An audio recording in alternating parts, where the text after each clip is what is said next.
How's your brother?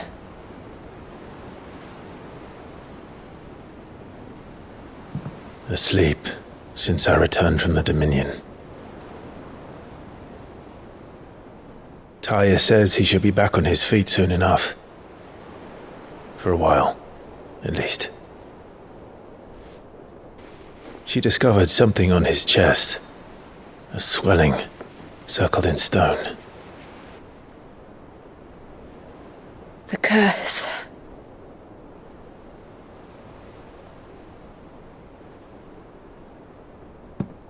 For every mountain we climb, another rises up to greet us, doesn't it? It's never ending.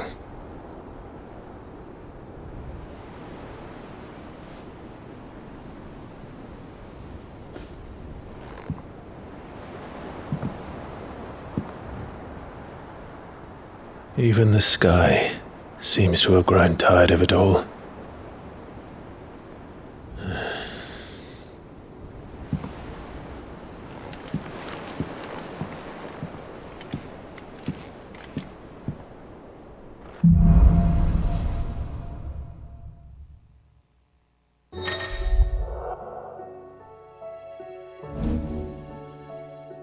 Taya won't be happy if I disturb Joshua.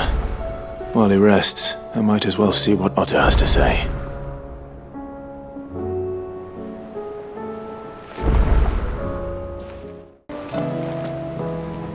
Otto, how fares the realm? The realm? Oh, she's just fine. As long as you look past the fat storms out mother crystals and her skies are a roiling cesspit. And Gav? He's with your uncle in the Free Cities, helping Mid with her project. Sent an owl their way the moment the winds turned foul. Still waiting on a reply, though. Do you have any good news? Well, that depends on your definition of good. All right, fine. What do you suggest we do? Oh, no, I'm just the messenger. I leave the scheming to those more suited to the task. Could be that Lady Vivian and Old Tomes have their own thoughts on the current state of things. Could be that they don't. It certainly can't hurt to ask. I suppose not.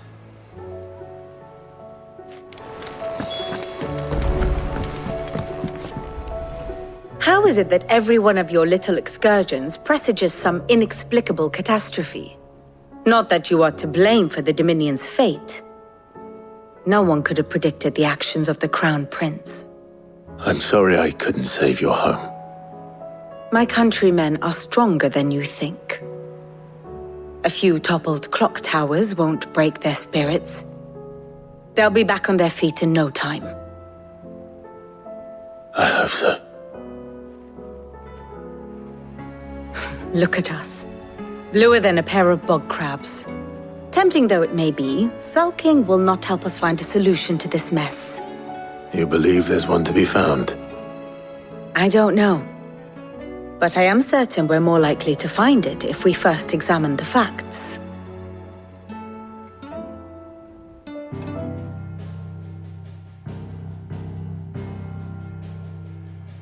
Beneath these darkened skies, fear and confusion reign over Valisthea. Oh, the lands around the fallen mother crystals had already begun to wilt for want of ether. But not like this. Crystals that filled wells and fueled furnaces, now nothing but pretty shards of rock. And those that hang from the people's necks cast nary a glimmer of light to keep the dark at bay. It is only a matter of time before the common folk convince themselves that the end of days is upon us. Yet I fear a swift end is more than we can hope for. While most of the world thirsts for ether, the remainder drowns in it, spawning Akashic in droves. And amidst the hordes of mindless beasts, with magics as like to fail as function, even the strongest nation would falter. Rosaria and the Iron Kingdom teeter on the brink of collapse, while the tragedy in Twinside has all but paralyzed the Holy Empire. Dalmekia fares little better. Rumor has it the ministers fled the capital after the fall of Drake's Fang, leaving their beloved republic to crumble. Waloed, meanwhile, moves in earnest. The Einherjar has been sighted off storm. The world, in short, is in chaos. It would seem our civilization was nothing but a castle of sand, to be washed away at the whim of the waves.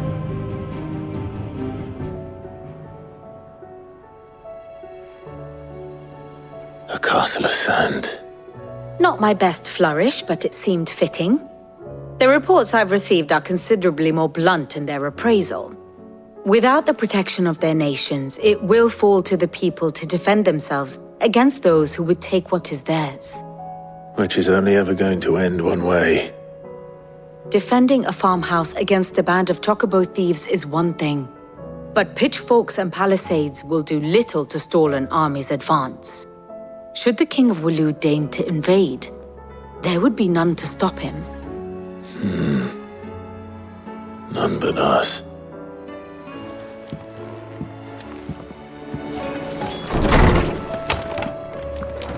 Is a storm coming, Sid? Will there be thunder? Let me guess. You're here about the skies. Is there anything you don't know, Lawsman? It doesn't take a court astrologer to augur the obvious. As for what has disturbed the heavens, that, I believe, is a question the Fallen might be better placed to answer than I. And on the 6th day did the gods tear the sun from the firmament, visiting darkness upon their prideful sons and daughters. But I dare say you remember your childhood lessons on the sins of Zemeckis only too well. You think they're connected? That Ultima was one of the gods responsible? Well, he has certainly exhibited powers that we mortals would associate with the divine. There is nothing divine about him. But he wouldn't be the first god of whom that could be said, now would he? Yet for all the fairy tales that tell of the sins, there is almost nothing in the way of actual historical accounts. Had I the Journal of Moss the Chronicler, I may have been able to tell you more, but alas, I fear all remaining copies have been lost to time. You will forgive me, I hope? Certainly not. Because there is nothing to forgive. Even without this journal, you've provided us ample wisdom. And we will always be grateful for it. Perhaps Otto will be more inclined to share his thoughts when he hears what the others had to say. Clive, we have a problem. Only one. That would be a first. It would. Actually, there are 3. We had as many owls arrive while you were at the shelves. Martha's got a Akashic out her gates, and talk of monsters roaming the hills outside of Northreach has put the wind up Isabel and her lot.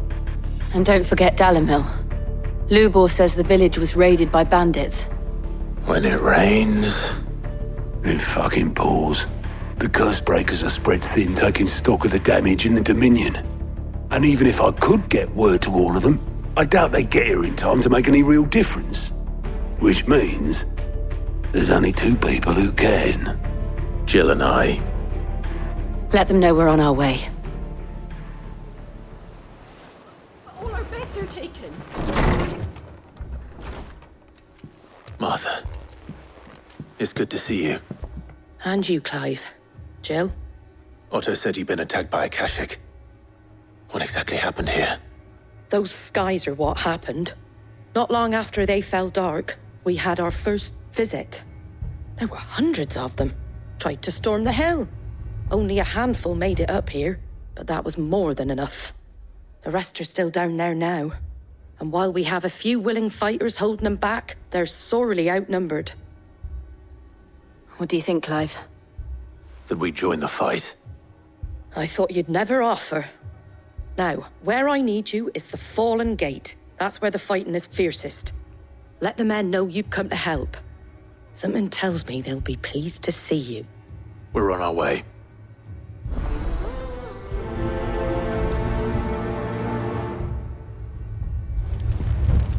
Do you think there were as many as Martha says? More.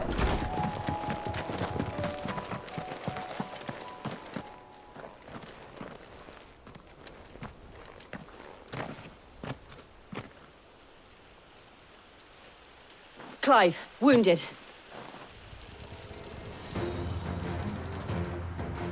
We deal with the Akashic first.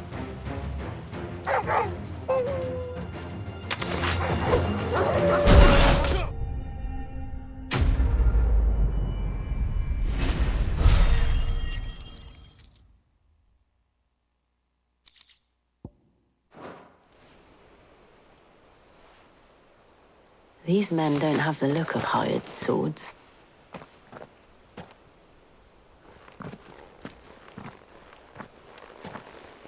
If you've come to rob this place, You are mistaken, my Lord Rosfield. We're here by Madame Martha's leave. how do you know my name? Forgive me, my lord. There wasn't time for introductions. We're with the Guardians of the Flame. Wade's men? But how did you come to be here? Where is your commander? Sir Wade left earlier with a scouting party to find out where the Akashic were coming from. Did he? Take your wounded back to the inn. Martha will see you're looked after. We'll join you anon.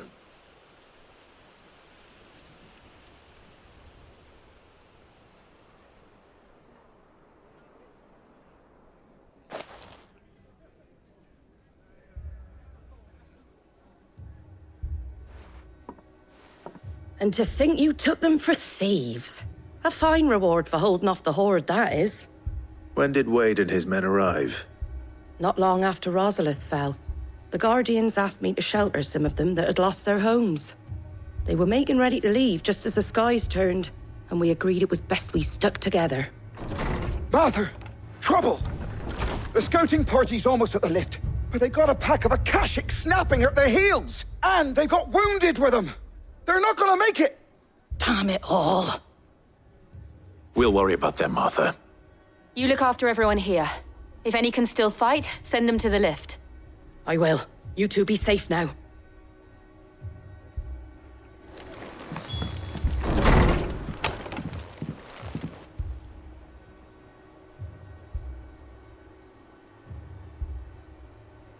Squire, I need you to get those who can still walk up the lift to Martha's. But what about... I didn't ask, Oscar. Sir. Sir Wade! Lord Rosfield. If you aren't a sight for sore eyes. Martha seemed to think you might need some help. And by the looks of it... We thought we could sneak by them. But we didn't know there would be so many. How could we have? Behind you!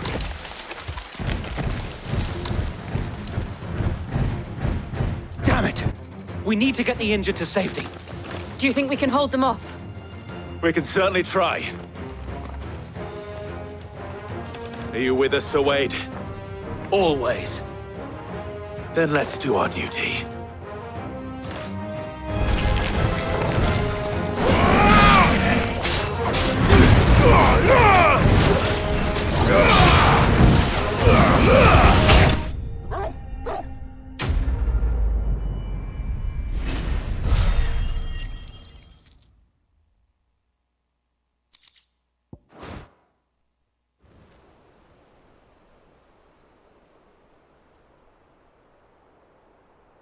Is anyone hurt? I don't think so. And yet again, you've pulled me from the flames. It's just a pity I keep walking into them. You've never been one to shy away from danger, Sir Wade. Like any shield worthy of the name. I see you're all in one piece. Martha! Is something wrong? The lookout saw smoke coming from down Eastpool way. Too thick to be a hearth. A second horde. Feel like finishing the job? Always. Jill and I will make for Eastpool. You'll need to move the injured without us. Don't you worry about them. The moment my men are safe, I'll follow. Good luck.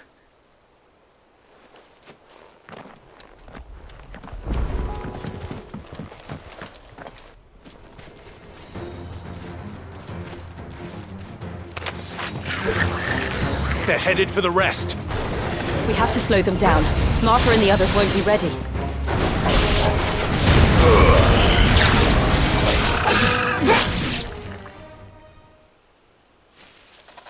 Something's coming. Apologies, my lord. Did I miss anything? Only the first round, Sir Wade. Shall we?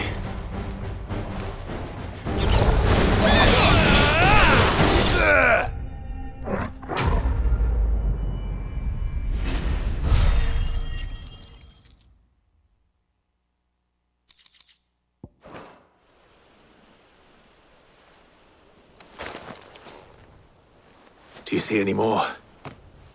No. I think that was the last of them. But it won't be long before the next lot arrive. Then we make for Martha's while we can.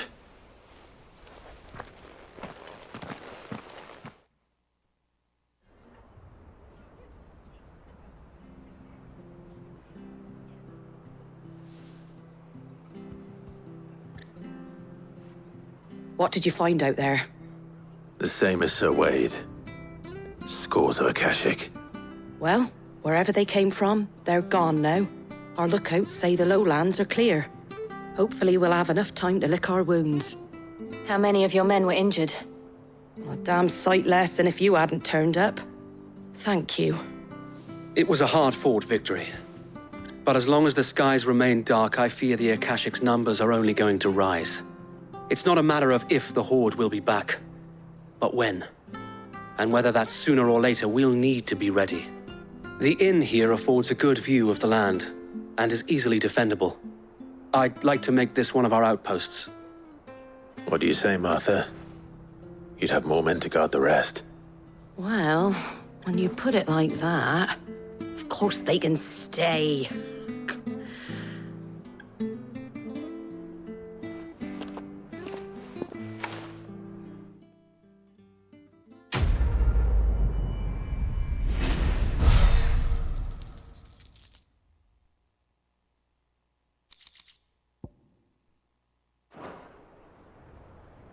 My lord, there's someone I'd like you to meet.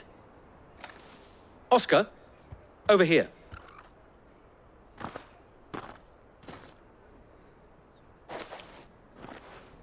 It is an honor to make your acquaintance, Lord Rossfield.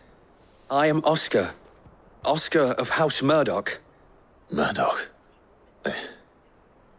I wasn't aware the Lord Commander had children. Oh, he didn't. But his brother, my father, did. I am Sir Rodney's nephew. Well, go on then. It's not for me to ask him. Yes, Sir Wade.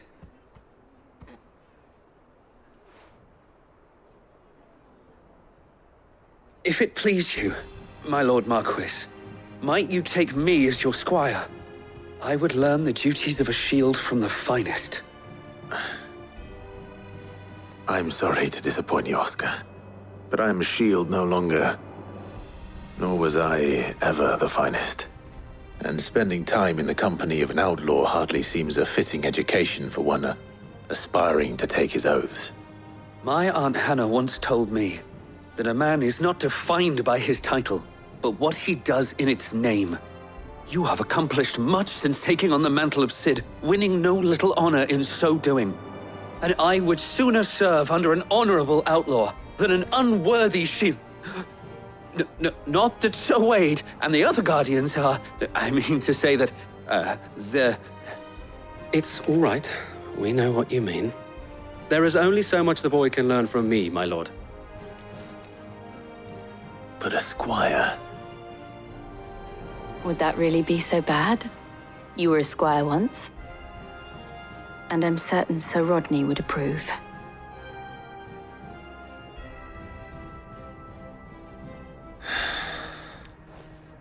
Know that I'll show you as much leniency as your uncle showed me. I would not have it any other way.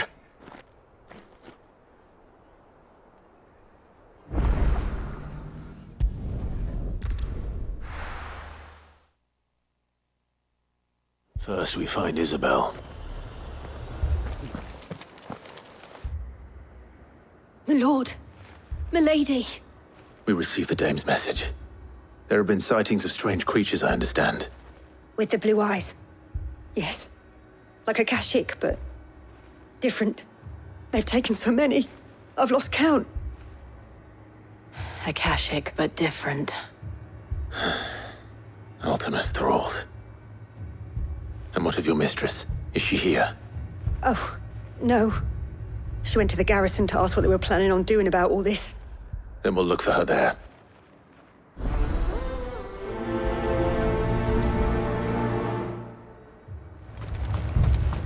Madame, please! Half the garrison's been slaughtered by those things. We lost the captain this very morning. We've tried requesting reinforcements, but there's been no word from the capital or the Dominion in days! What more would you have us do? I would have you do your duty. Those at the Vale look to me for protection.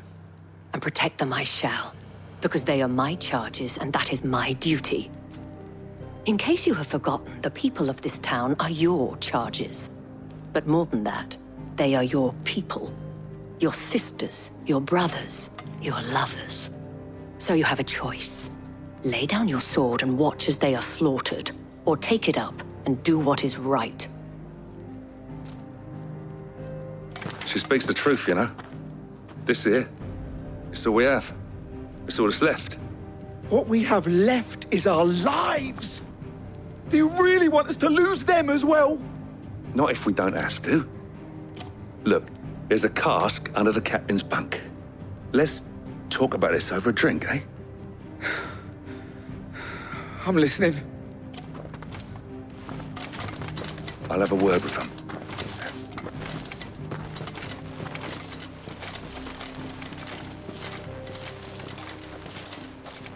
Ah, Clive. I didn't expect help to arrive so quickly.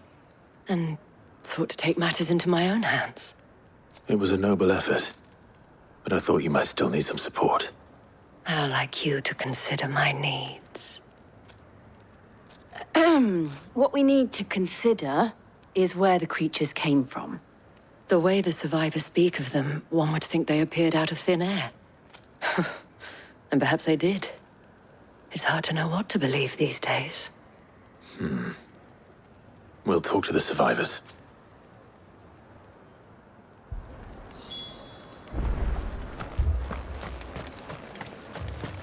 That thing, it took...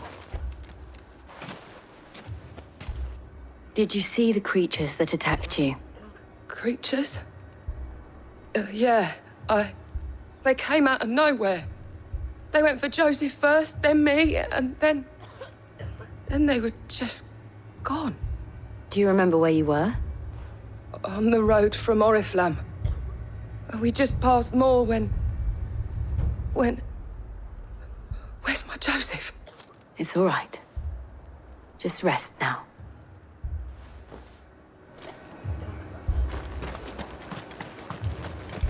Don't leave me, Pa. You're a pikeman, yes? What happened? I've got family in Moor. I heard the flood was spreading, so I went to see if they were all right. And a pack of them glowing things found me in the meadow.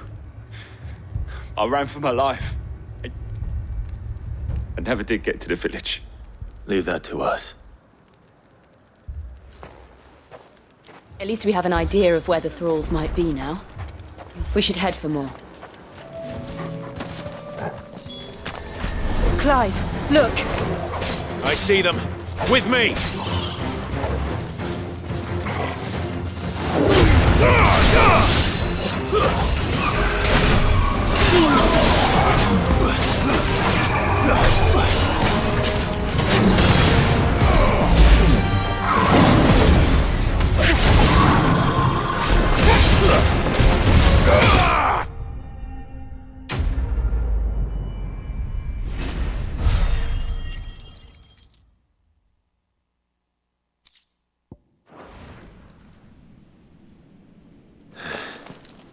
Do you think there are more?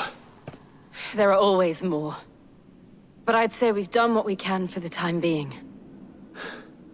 Then we should let Isabel know.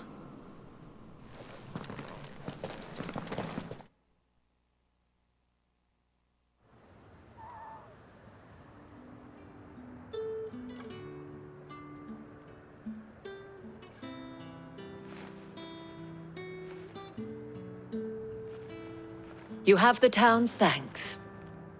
Don't thank us yet. There will be more. Many more. And you'll need to be ready for them. Oh, we shall.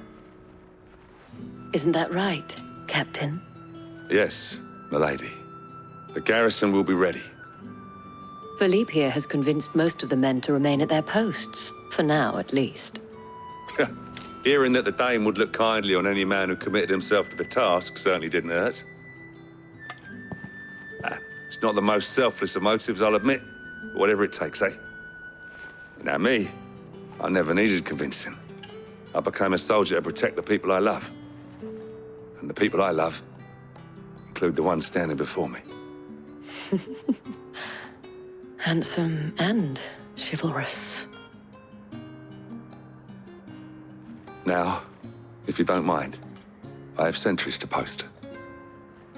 Milady.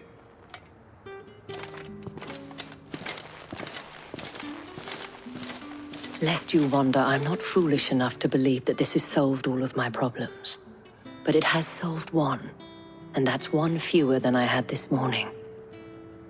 Thank you again, Clive.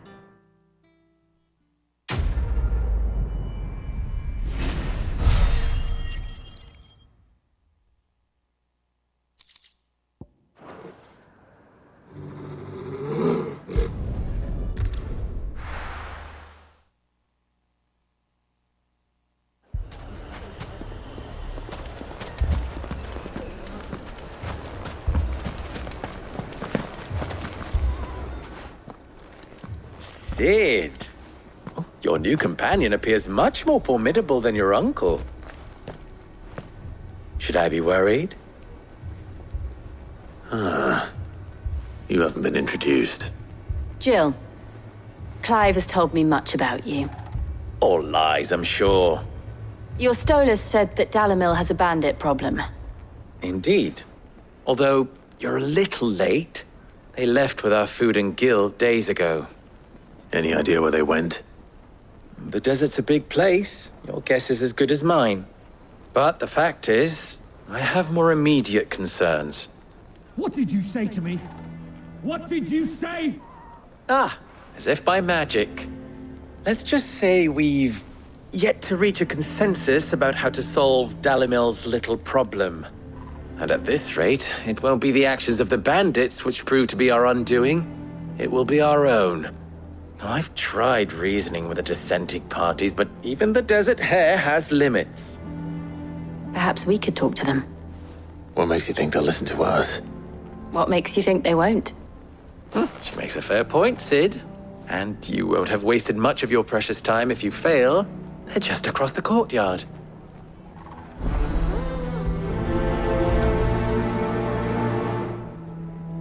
Suppose we just follow the shouting.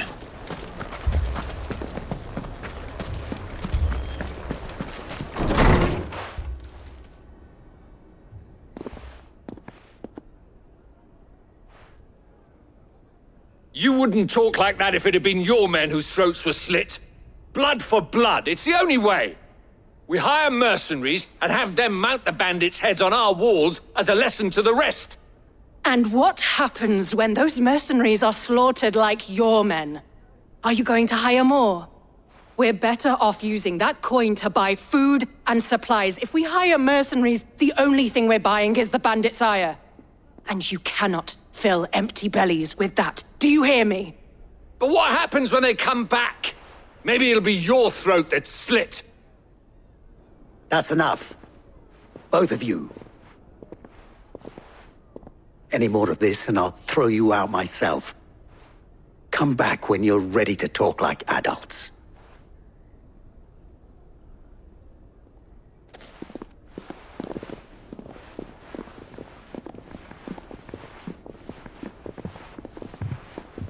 Victor.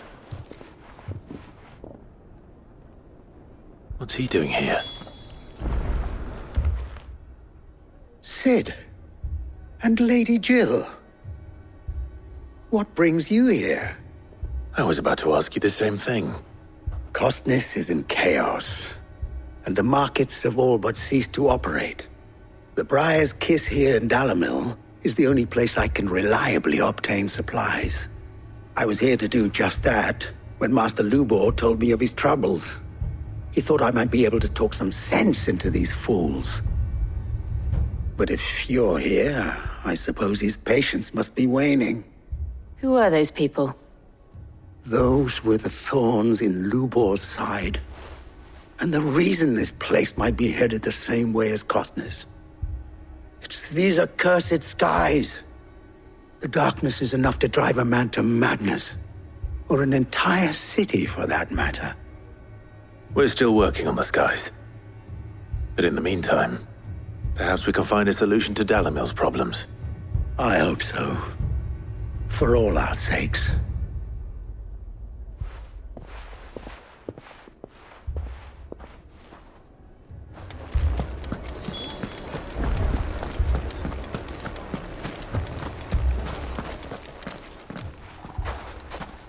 So, you see my predicament? What I saw was a room full of people who were angry and afraid. And with good reason by the sound of it. But if left to smolder, that anger and fear could set the entire town alight. My thoughts exactly. What to do? Both sides wish to protect their homes and livelihoods, if only they could agree on how. But as long as they are divided, we are vulnerable. And if there's one thing bandits like, it's an easy target. What would Sid the Outlaw suggest? Well, if it were my namesake, he'd let them choose for themselves and be on hand to pick up the pieces when it all went wrong. That sounds like a recipe for disaster.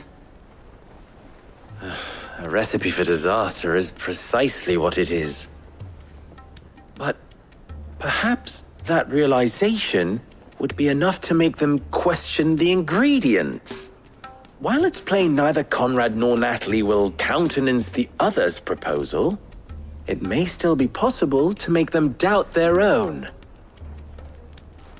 Before presenting them with a third option. And that would be? To pool our resources and save the city ourselves. Why fight each other? When all that fear and anger can be directed at the bandits. It appears we have a plan of action. Victor, pay Conrad a visit. See if you can't convince him of his folly. I'll speak with Natalie. As you wish. Your faces are not well known in this town. That may prove useful. Don't worry, Victor and I will do most of the talking. You need only play along. Play along? What he means to say is yes.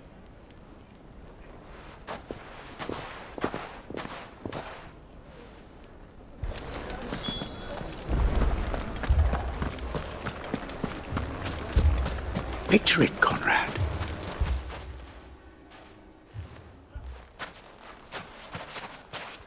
Ah, here she is. The Lady of the Spear herself. Conrad, may I introduce you to Jane, commander of the Red Wings, the oldest mercenary guild in the Free Cities. A pleasure, my lady. The pleasure is all mine. As I told you, I summoned the commander here from Canver to inquire about a contract. Victor says you told him no. That there aren't any men left to hire. Is that true? True as the crystals cracked. Nobles came and claimed every last one worth his salt. And not just from us Red Wings. You know of the 7 high houses. There must be 200 swords assigned each one. Granted, we have a few boys left. If it's boys you're looking for. Well, Conrad, are you saying that Dalimil's finest cannot defend this town better than a gaggle of unblooded striplings? That a band of beardless youths could better avenge the deaths of your brave men than you yourselves? Absolutely not. We'll show those bastards who they're dealing with.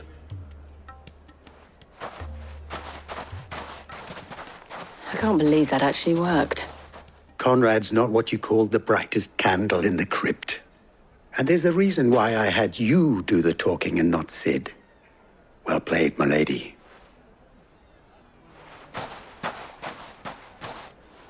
It'd still be possible to buy something. Ah, here he is now. Natalie, allow me to introduce Lord Underhill of Randalar's prestigious League of Merchants. Lord Underhill. At your service. Underhill? I was just telling the good lady of our conversation, my lord, and how you were lamenting the state of the capital's stores. Lubor says that not only are the granaries almost empty, but that war and the Blight mean this season's harvest won't be enough to fill them for winter. Indeed, certainly that is the case. The nobles in the capital are buying up the city's stocks of barley and wine, driving the prices higher than most commoners can afford. It is only a matter of time before the peasants revolt. It is worse than I thought. If what Lord Underhill says is true, I fear we have little hope of supplementing our stores, meager though they regrettably are. And while I applaud your endeavors to dissuade our more bellicose citizens from seeking vengeance, I sense Conrad is not wrong in his assessment of the bandits' likely return. Which means that now, more than ever, we will need to secure what little we still have. Food, weapons, herbs, everything. If our humble town is to endure not only this hardship, but those that are certain to follow, we must stand united.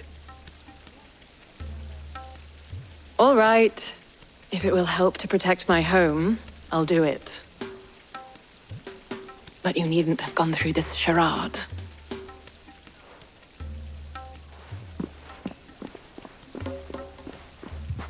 Thank you, Clive. Your performance was nothing if not workmanlike. She saw right through it. I didn't say it was good, merely that it produced the desired effect. Now, my scouts should be returning shortly. Meet me back at the Briar's Kiss, and we shall see what we face.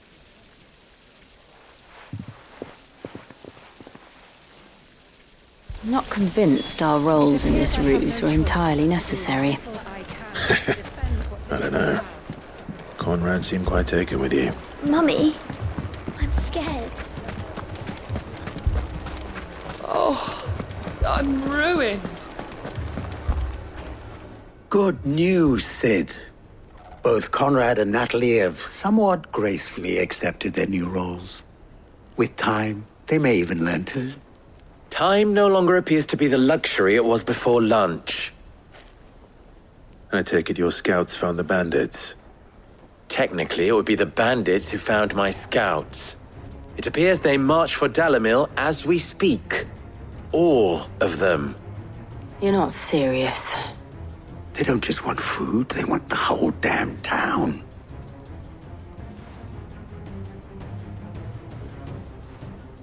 I have a favor to ask. I'm told the bandits march in two groups, one from the south and one from the desert, in a move doubtless intended to stretch our already gossamer-thin defenses. Very well. Jill and I will meet those from the desert. But what of the rest? The rest, my friend, the city shall fight. Together. The stakes, I concede, are high. But if this does not unite Dalimil, nothing will. That is a lot of faith to put into those who had their hands around each other's throats but a moment ago. Then it will be for us to see that their hands are kept occupied. And I do mean us. I thought you might say that. We'll hold them off for as long as we can. And we will do the same.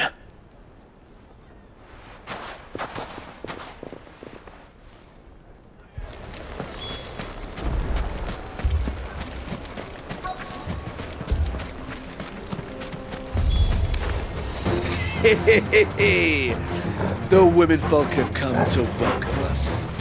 I'll take that one. He's all yours.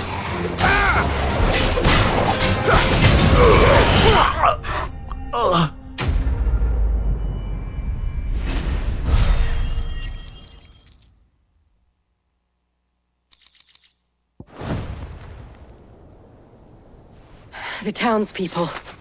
Could they have held out?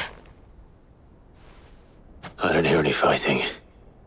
What do you think? That we should hurry.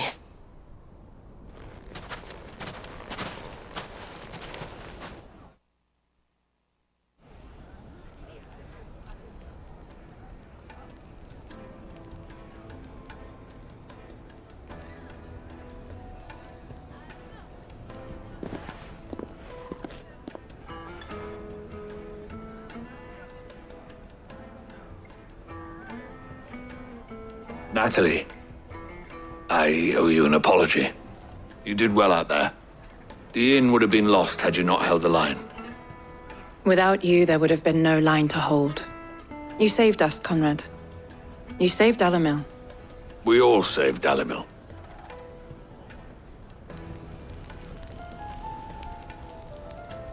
Conrad seems to have had a change of heart. I'd say they both have. I take it from your presence that our visitors from the desert won't be joining us either. Pity. The plan worked, Sid. Granted, it only took an army of bloodthirsty bandits at our gate. Calm now, Victor. Why quibble over the details? We are united, and that is all that matters. As for you, Sid, you fight considerably better than you act. I'll take that as a compliment.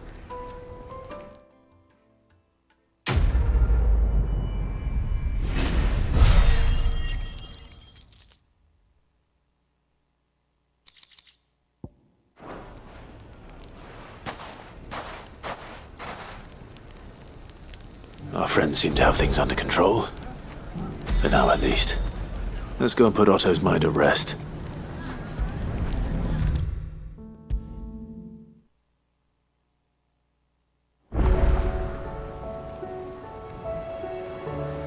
Was wondering when you turn up. Had owls from all our friends thanking you for your timely intervention. How is it you always manage to arrive at just the right moment? Luck, I suppose. Any word on the rest of the realm? Let's see. Storm's still crying out for mother crystals. The nations are still in chaos. And the skies are still the colour of a kick in the kidneys 2 days on. So... Right. Clive, we knew this was going to happen. Well, not the bleeding skies part, but you take my point. Now's not the time to second-guess yourself. Now's the time to visit the infirmary. Taya says your brother's awake. Thank you, Otto.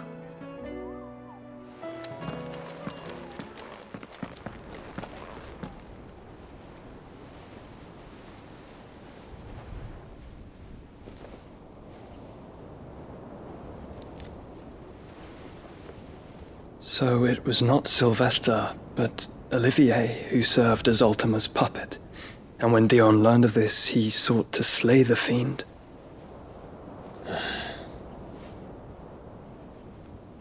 Only for his father to take the spear that would have freed him.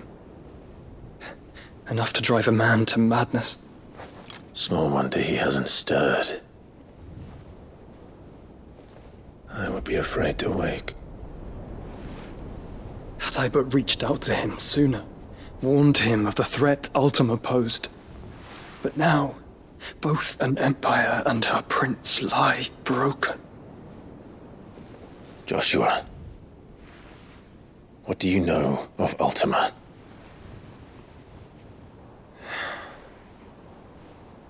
Very little, I'm afraid. Despite my best efforts. 18 years ago, as I lay buried beneath the rubble of Phoenix Gate, 'twas not death who came for me, but another. And it was while in my rescuer's care I first heard of Ultima. I've been chasing his shadow ever since. Ultima is driven by some deep, dark purpose, and for whatever reason, it would seem you are crucial to his designs. He will stop at nothing to have you, even if that means toppling an empire.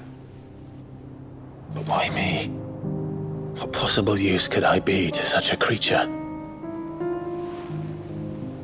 That is one of many answers that have eluded me. Yet, I am certain of this. It is not mere chance. You were chosen for a reason. All dominants carry within them the might of an icon. Nigh limitless power that is at once acutely limited. I wield fire, and only fire. And I only ice. 8 wardens for 8 elements. But you, Clive. You are different. You're special. Your abilities begin with the flames of Ifrit. But they do not end there. The fact Ifrit can even exist goes against everything we thought we knew of dominance. Perhaps Ultima has been waiting for one such as you, whose potential is truly limitless. I've encountered that thing several times now. If it or he, as you say, needs me, why hasn't he claimed me as he did the boy? Were I to hazard a guess, I'd say the two of you are somehow incompatible. His mind not properly attuned to your body. His mind? Mind, awareness, spirit, call it what you wish. But I believe Ultima to be an embodiment of the concept. This is why I struggle and fail to contain him here inside me. I'm sorry. Inside you? With every setting sun, I feel my strength wane. And though the Phoenix's flames mend the prison I have made for Ultima, they do so at a cost. We must find a means to bring an end to him before I meet my own. What were you thinking? It was that or let him take Clive. And I've always had a soft spot for my brother. But that doesn't mean you should sacrifice yourself to save me.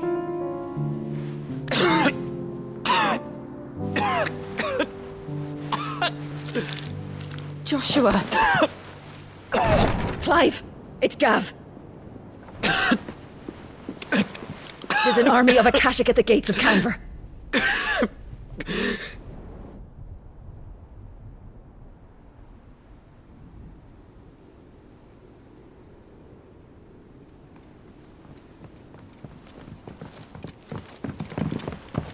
Well, what's the short of it? I thought Tyre told you. The capital of the Free Cities is under siege by an army of monstrosities. The City Guard are doing their best to stem the tide, but numbers ain't on their side. What of Lord Byron and Mid? Were they able to escape? No, but they're all right for now. They're hiding with Gav at midship. We have to get them out of there. And we shall. Otto, prepare a Stolas. Tell Gav to stay exactly where he is. Understood. Vivian, what's the swiftest route to the Free Cities? That sounds like a question for the map. Look here.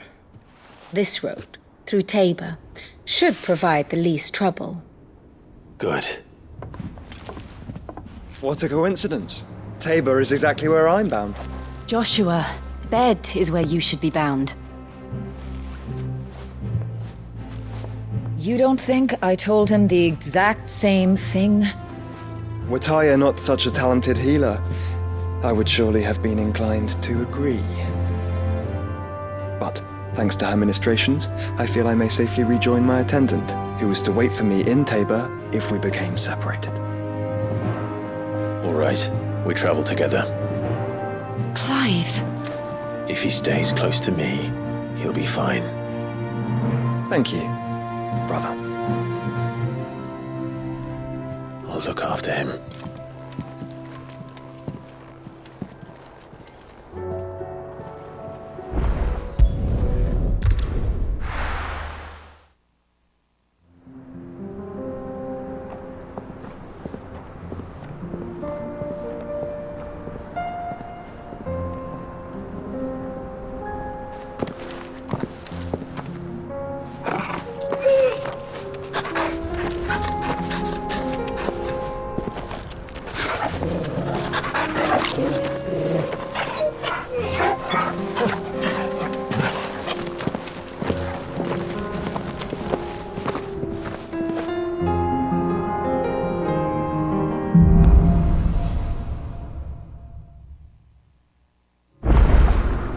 It's like a dream.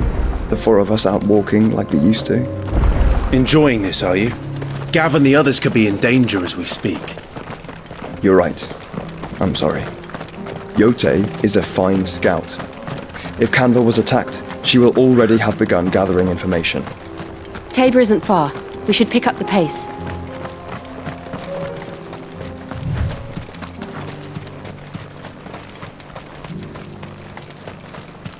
Where now, Joshua?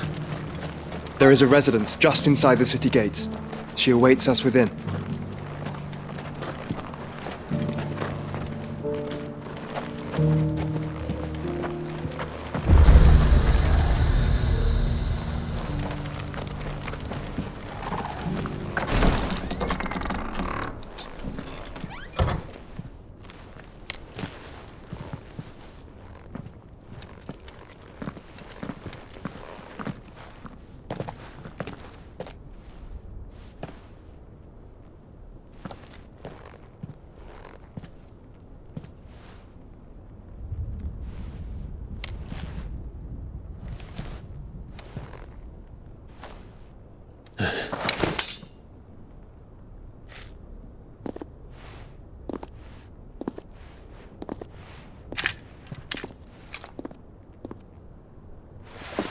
My Lord Marquis, it is an honor.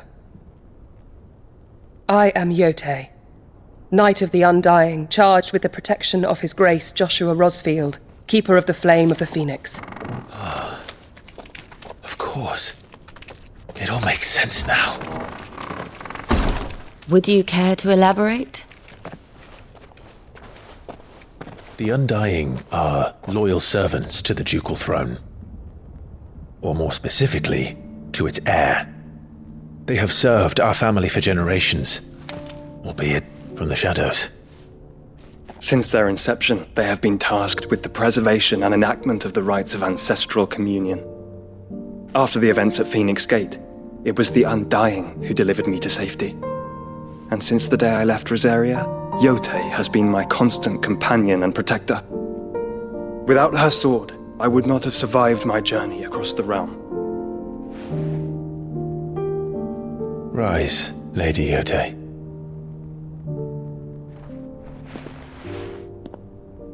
You saved my brother. I owe you a debt I can never repay. I but did my duty. Come now. Tell us what you've discovered. Your Grace. It is as you feared. The vessel we spied off the coast of the Crystalline Dominion on the night of her fall. It was the Einherjar. Beyond any doubt. The Black Galleon. Joshua, the Einherjar is the Royalists' flagship. What business would they have in the Dominion? Upon learning of Waloed's involvement in recent events at Drake's Fang, I sensed the malign influence of Ultima, and bid Yote and the Undying look into the matter. We have reason to believe that the Black Galleon weighed anchor shortly after the fighting began, and set a course due south. For Canva. Then it is Waloed knights who besiege the cities. What is left of them? Yes. And the Black Galleon sails at but one man's behest. Barnabas Tharm.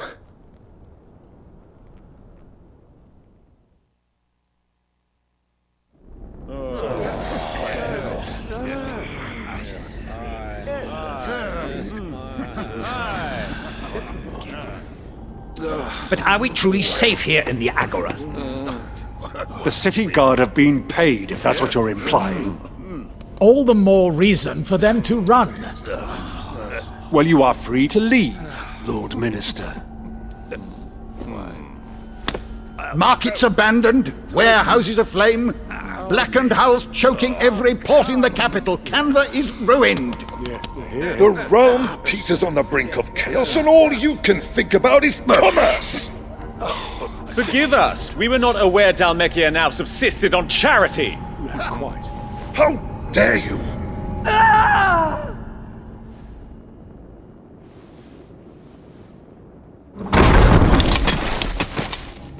Distinguished members of the Council, you must forgive His Majesty this intrusion. What is the meaning of this? A trifle crowded, but I fear it will have to serve, my liege. Very well. My colleagues, do you not see? The king! He has come to save us from the Akashic!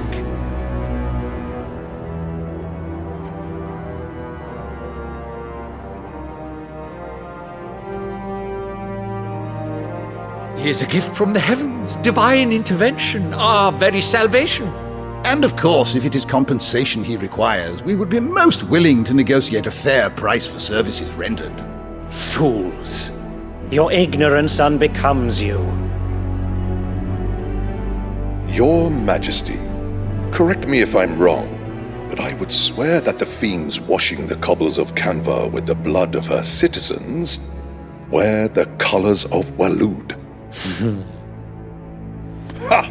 So you do not deny it. Guards, fetter them, and see our guests to the dungeons!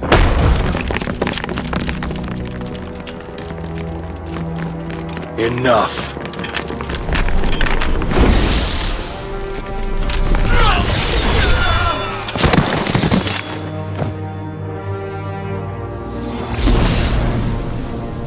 Pathetic creatures.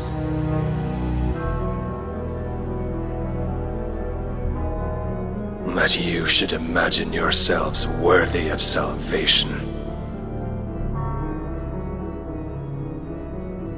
The girl is still here, somewhere in the city, her consciousness fair dripping with her late father's hubris.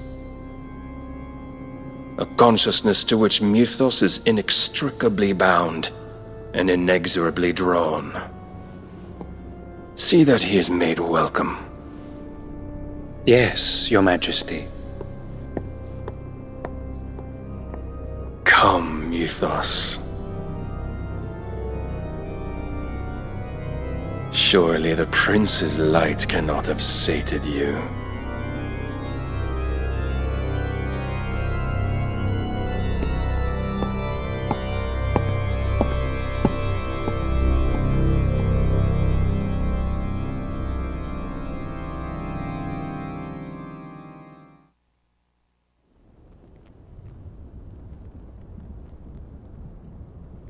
So then, how long has Waloed been under Ultima's control?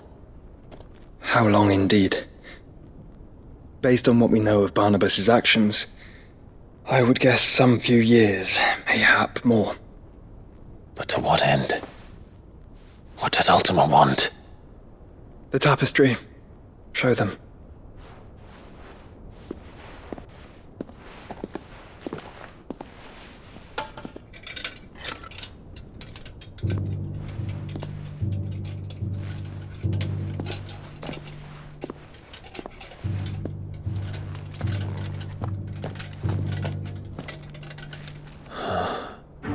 By the flames. Phoenix Gate, Drake's Breath, and now here. But what is it? It is old, ancient, even. Naught remains of the faith it represents, save what can be gleaned from the image itself. None could tell me what the one in the apothecary meant, even the Undying. But I believe it may be the key to discerning Ultima's purpose. That figure in the center, the one beneath whom the icons congregate, that I believe to be Ultima. He is a god, or at least godlike, his very existence beyond our ken. The icons, and by extension their dominants, are meant to be his subjects, and while some, like Barnabas, have accepted this role, others have rejected it, like you, Clive, which is rather inconvenient, as it appears he needs you most of all. And gods don't like to be disobeyed. No, I don't suppose they do. Clive, may I tell Yote of the lake? By all means. Yote, I will be accompanying my brother to the Free Cities. Whilst we are afield, I would have you watch over those Clive has made his wards. Omielos delan tuisag ilith. Though well concealed, the hideaway lacks trained fighters to defend its occupants should they be discovered. But it is my duty to... As it has ever been my brother's duty, remember. If that is your wish, Your Grace. But please be safe. If aught were to befall you, You have my word.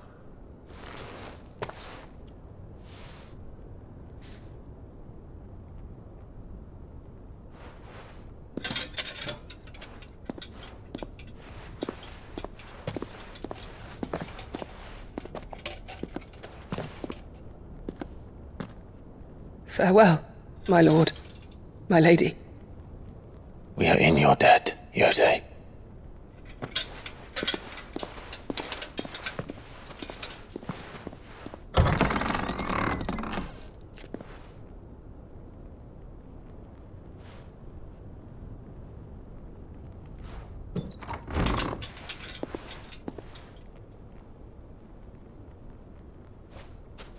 Let's find our friends.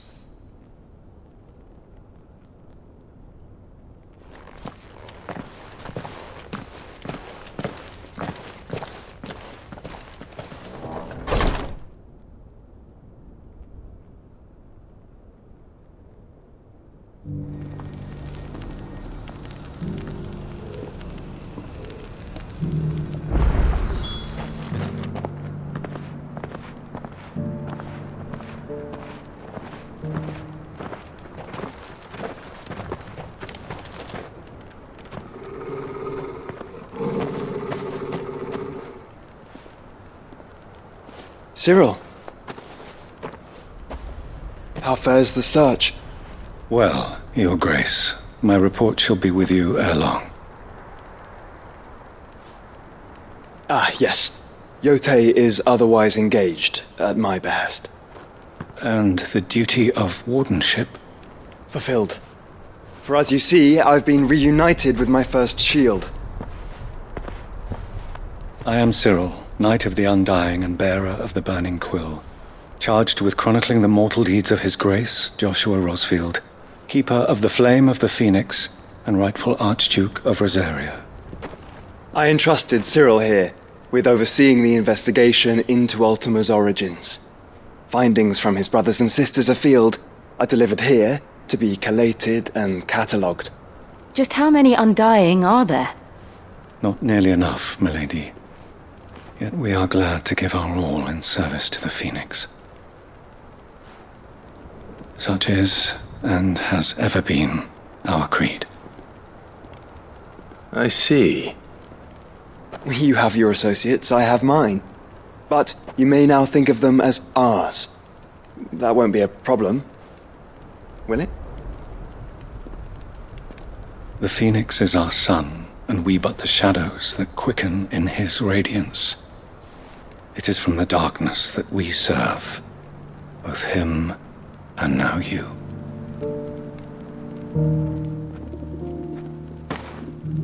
Pray accept this token.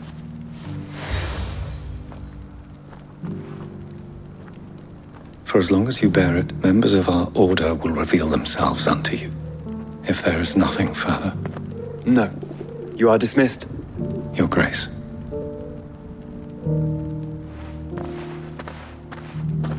To Canva, then. We'll talk about this later. Cyril seemed very, You certainly keep strange bedfellows, Joshua. Clive. Smoke. Is the city fallen?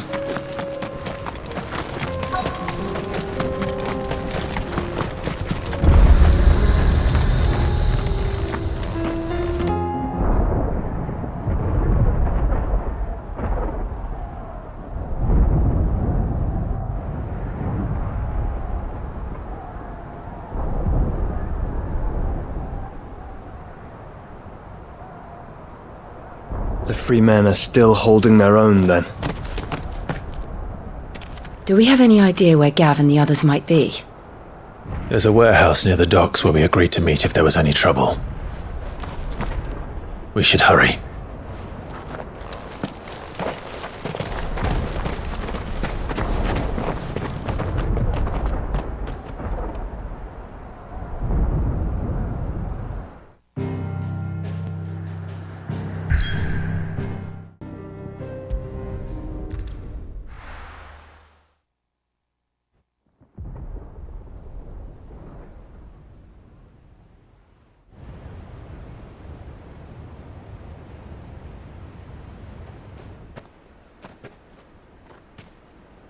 Sounds like thunder.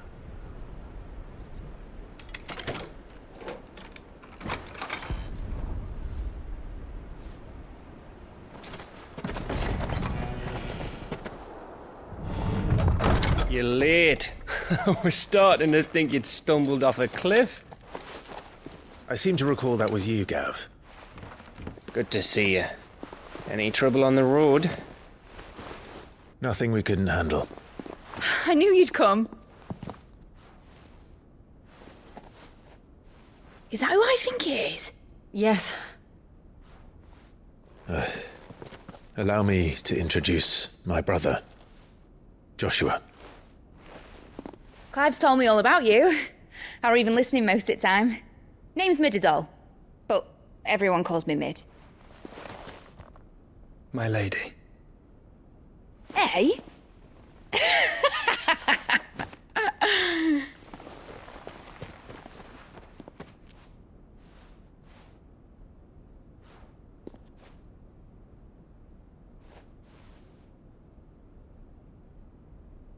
My boy. Uncle Byron. It's really you. I never thought I'd see the day.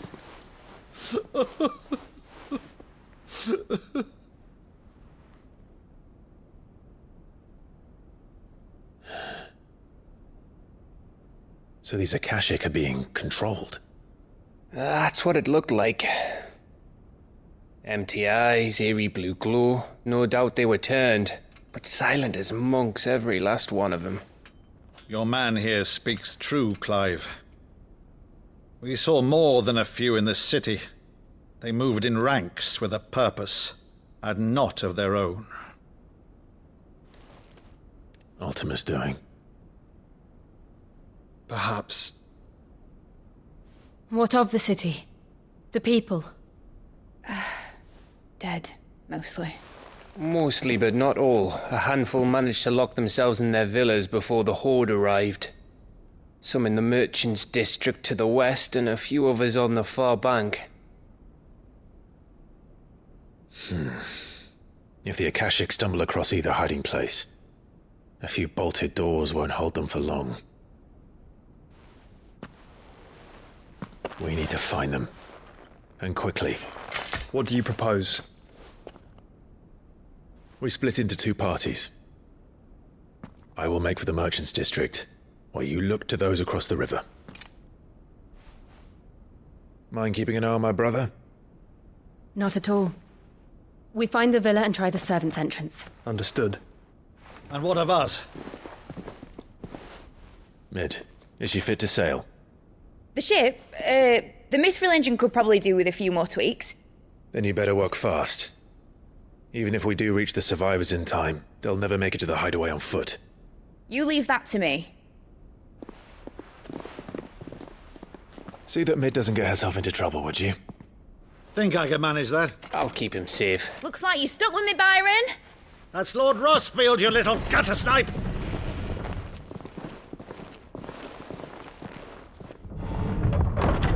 Shall we then? And you keep Clive safe. Be careful. Both of you. You too.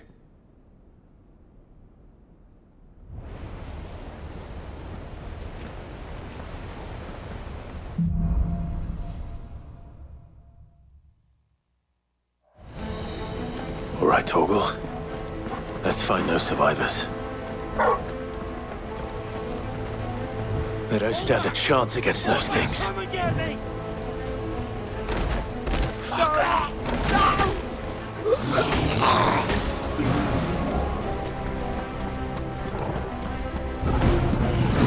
They've been routed.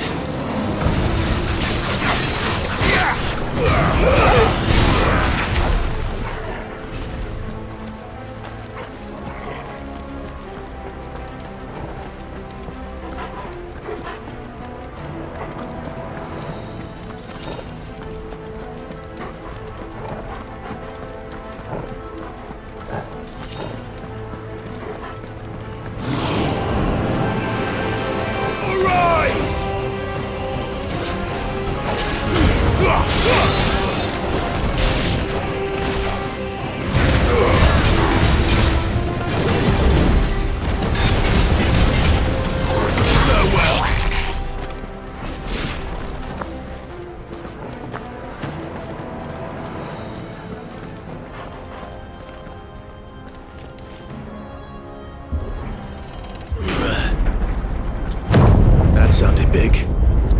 Joshua and Jill must be busy.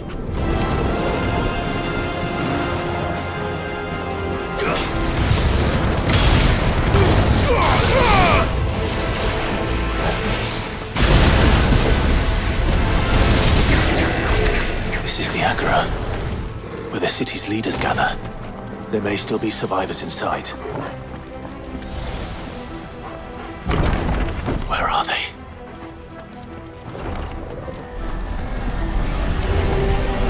These creatures. Does Ultima's reach extend this far? Stay down!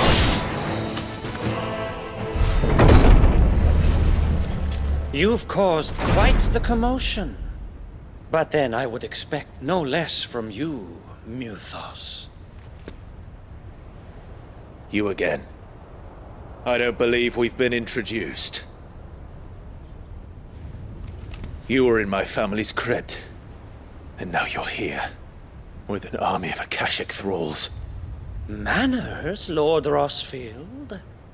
They are men, like you and me. Albeit ones unburdened by the wills that drive our kind to madness. They are pure. They are divine. What? And they are all that remains in this once raucous city. You'll pay for what you've done. As you wish.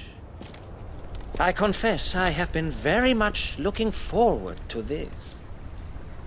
Pardon me this indulgence, Your Majesty. The vessel shall not be spoiled.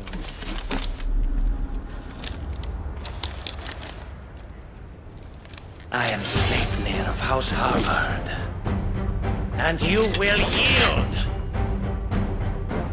Or not. As long as you don't hold back.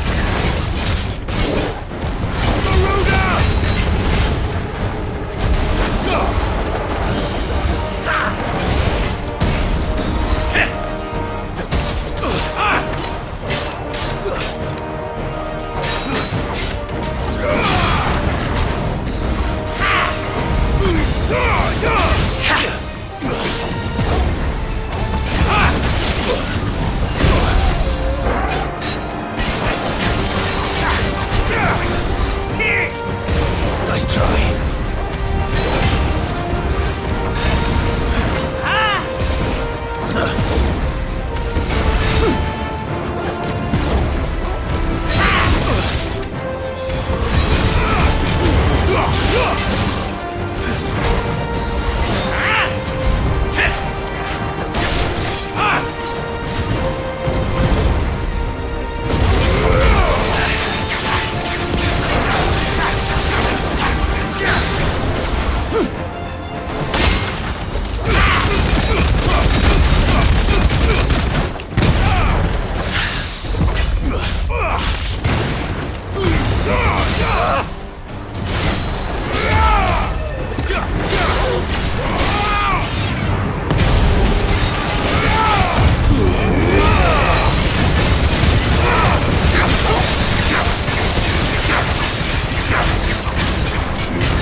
You will forgive me if my performance seems uninspired. It is just that I expected so much more from our chosen one. Perhaps this will kindle your flame? What now? A gift from my liege lord's armory. Gungnir. Watch closely, Mythos.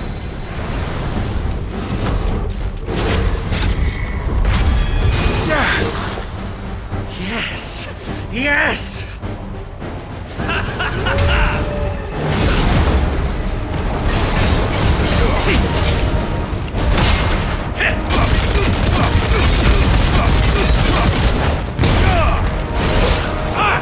Nice try.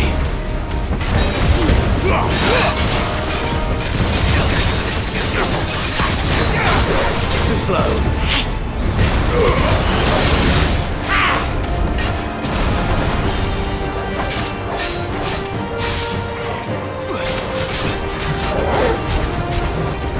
Still my beating heart!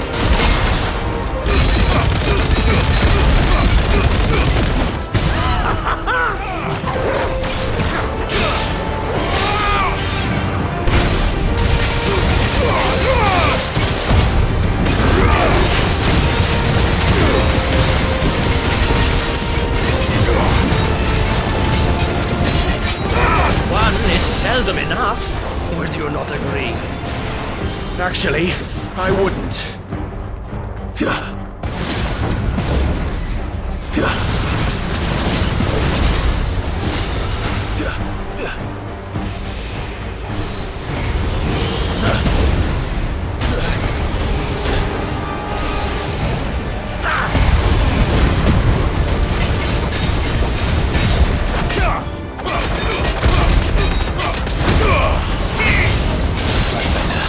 Stop!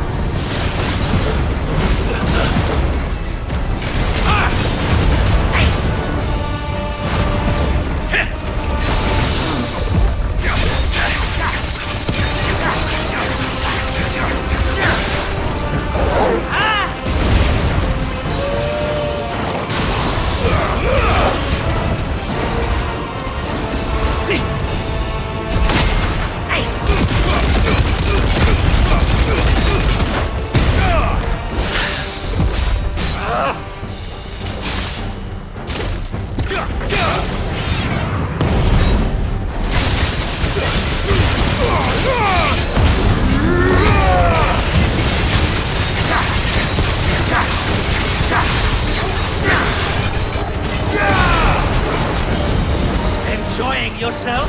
Nice try.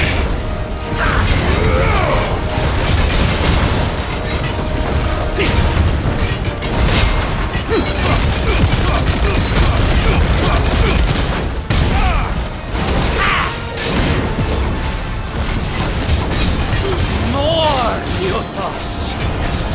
Give me more! More! More!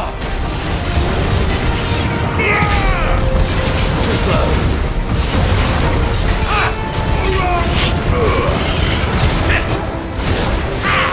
Nice try. More, I say!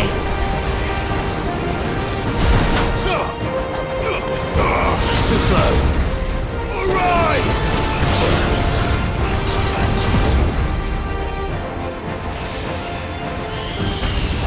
Too slow.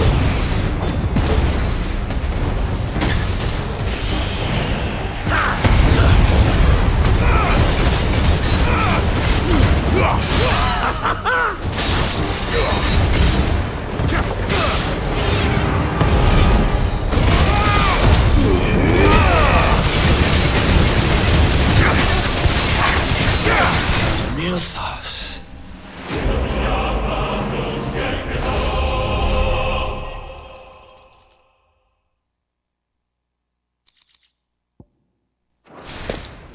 The vessel is strong.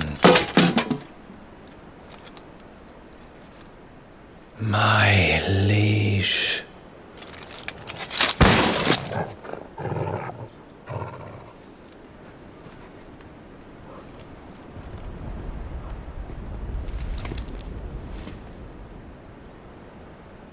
Clive! You're all right. As are you, I see. We are, yes. I'm sorry, but we couldn't save them. It was over before we arrived. Well, you did what you could. I fear we were all too late. What's wrong? Nothing. I hope.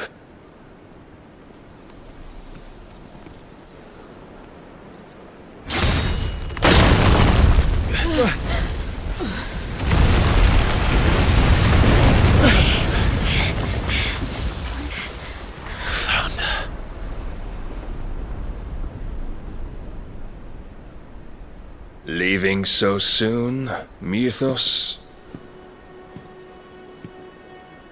It's the king. Indeed. You may kneel before Barnabas Tharm, Warden of Ash and King of Walud. Get back.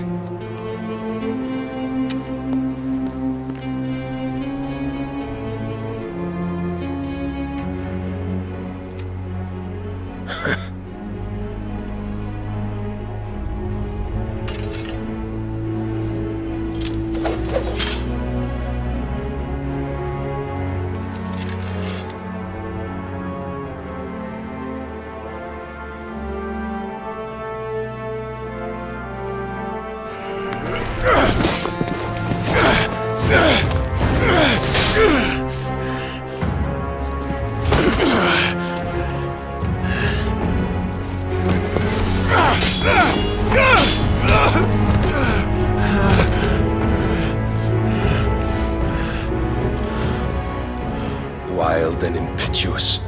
I expected more of the boy who bested my Lord Commander. Yet I see why my master covets you so. The power within you, Mythos. The potential.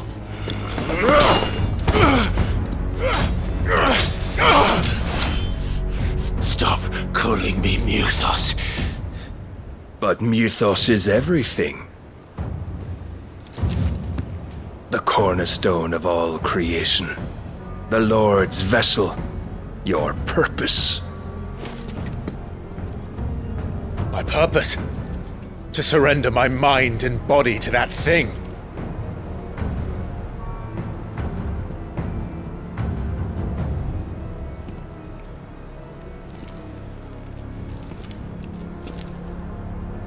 No, Your Majesty. My purpose is my own. I made a promise to my friends, to my people. And nothing is going to stand in my way. You would allow this delusion of free will to bar your path to greatness? Truly, your volition is a cancer. One that must be excised.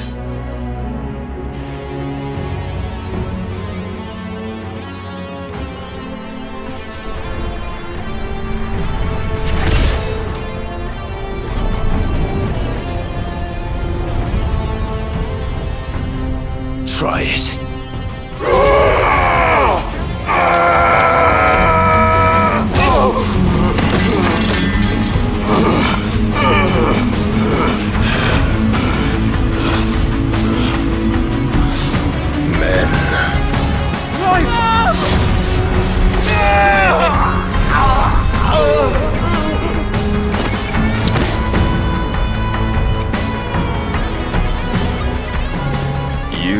As weak as all the rest. Joshua!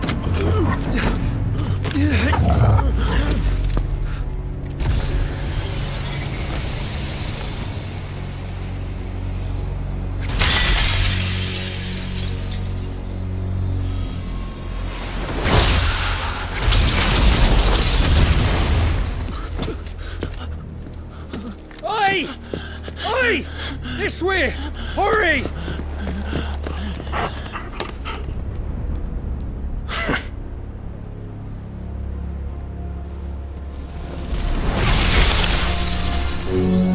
Power beyond reckoning. And they use it as a crutch.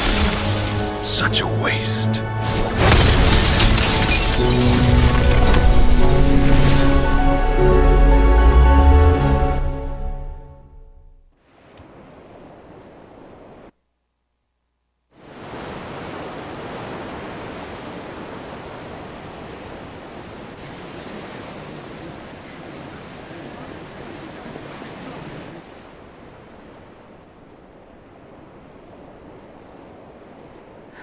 Will he be alright?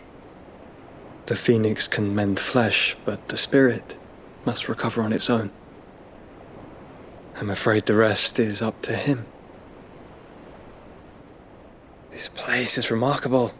Outfitting it must have been no small feat. But why go to such trouble?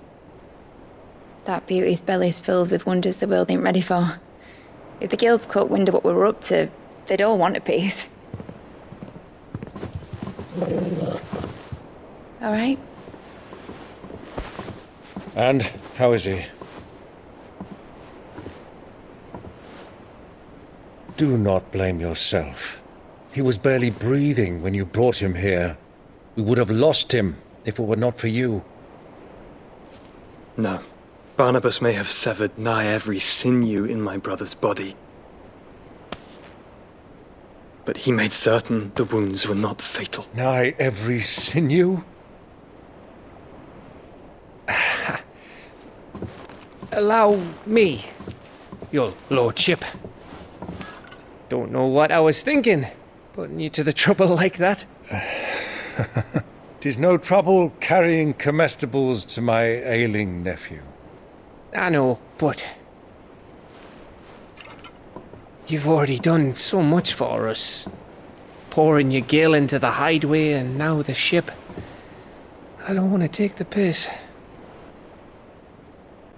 You risked your life. And for what? Some girl you hardly know.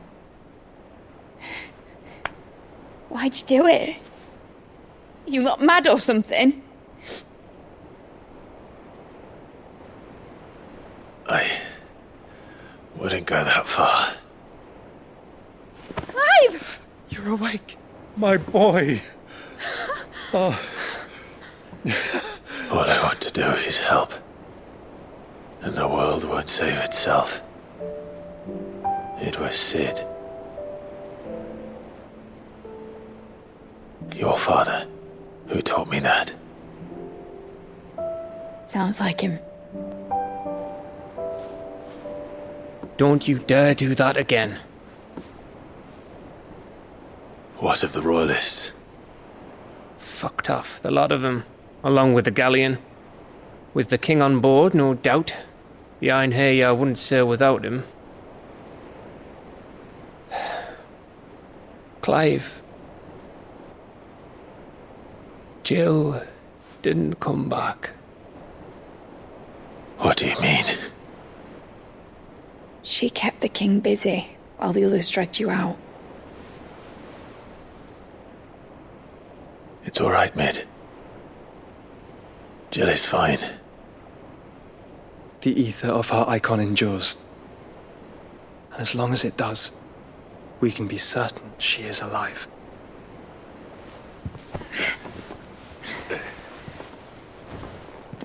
We must pursue the Black Galleon.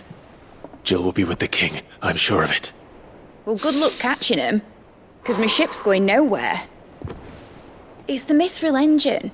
She's got a kick like a wild chocobo and a mind to tear the hull in half. But do you have an idea? Well, of course I do. My dad'll have seen this coming a league off. If I had his old writings... If you had his old writings, you'd be sitting under a fuckload of rubble. The ones Otto didn't save anyway. I suppose he might still have a few pages in his stores. We'll have to hope it's enough. Do what you can to ready the ship. I'll speak with Otto. In your condition, you really are mad. Perhaps. But the world really won't save itself.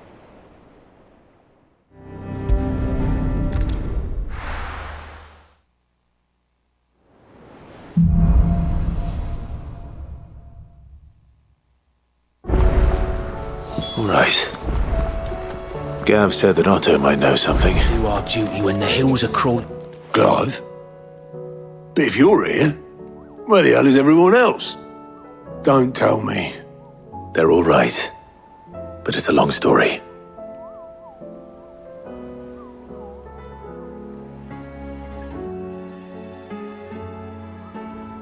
You lot don't do things by halves, do you? Well, at least everyone's still breathing. Now, as for these writings, I'm sorry to say, Clive, but if you had those, you'd be... Sitting under a pile of rubble, I know. But we were able to save a few bits and pieces from the ruins, most of which ended up being used to build this place. The more personal items we gave to the next of kin. In the case of Sid's things, that would have been mid. Then I'll check the workshop.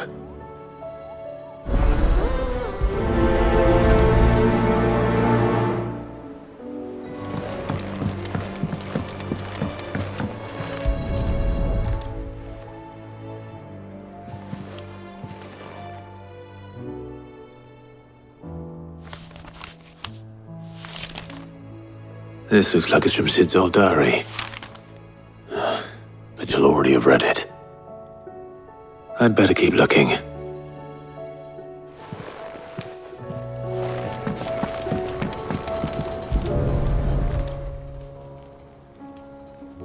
What do we have here?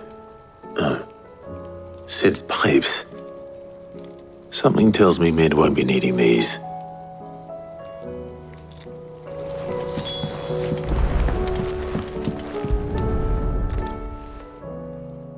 I remember seeing this doll in Sid's cellar. I wonder if it was Mid's.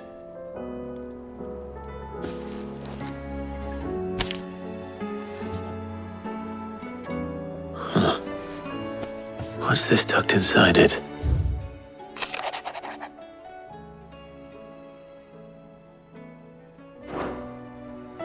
Sid's best invention. Huh. That sounds promising. So Sid hid something in Mid's first opus. But what would that be? Perhaps Otto might know. Well, did you find anything? Possibly. You wouldn't happen to know what Mid's first opus was? Opus? That girl's as tone deaf as a banshee. Unless you mean the orchestrion. She couldn't have been more than, what, 11, 12 when she cobbled that thing together? It surprised us all. Not least her dad. You should have seen how proud he was of the little scamp. What's that battered old box have to do with anything? I think Sid may have hidden something inside it. Wouldn't surprise me. Those two and their bloody treasure hunts. Half the things in the hideaway were hidden one time or another.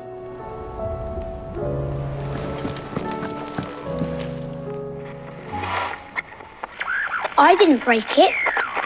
Well, I didn't break it. What didn't you break? Nothing. We didn't break nothing. We definitely didn't break the orchestrion. What's wrong with it? It's broken. Except when it isn't.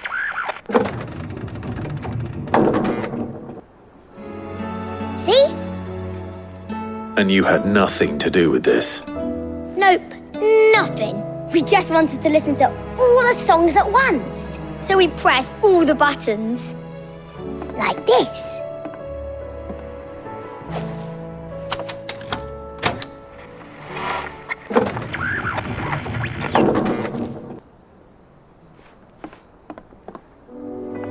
See? All too well. All right, out of the way.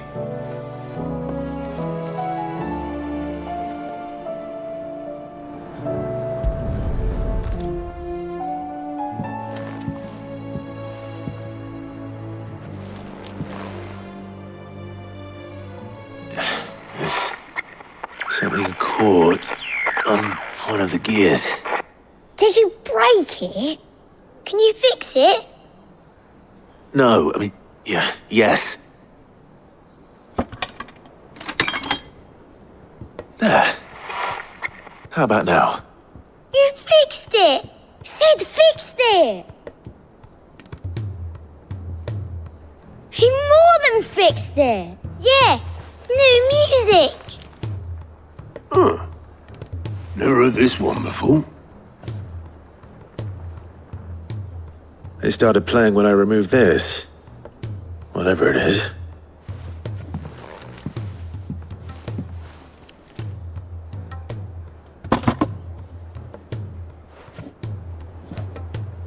Well, don't look at me. I can tell you it's important, though. Sid showed it to me once and said as much. Said it was the stuff dreams were made of.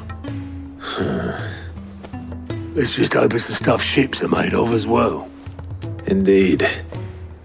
Let's see if we can make some dreams come true.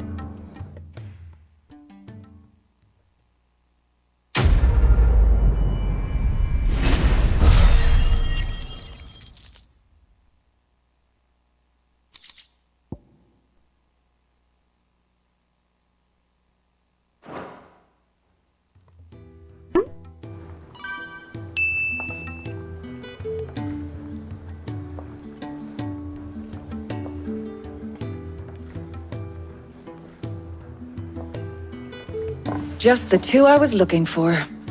Aye. Who's a patient? Actually, yes. The Crown Prince just left. Dion left? Unless you've another word for stood up and walked off. Yes, left. He did have the decency to leave a message with Obelisk before commandeering one of his dinghies. Should we go after him? No. We're not the Prince's keepers. He's free to do as he sees fit. I'd rather he did so in bed. His wounds are nowhere near healed. Much like yours, I suspect. Otto told me what happened in Canver. What is it with this realm's princes and their aversion to rest? Ask me when I get back. Though I may be some time. Then at least try to stay safe. And if that fails, try to stay alive, eh?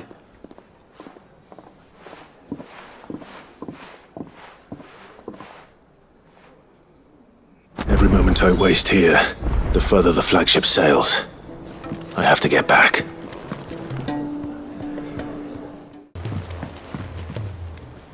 All right, Clive.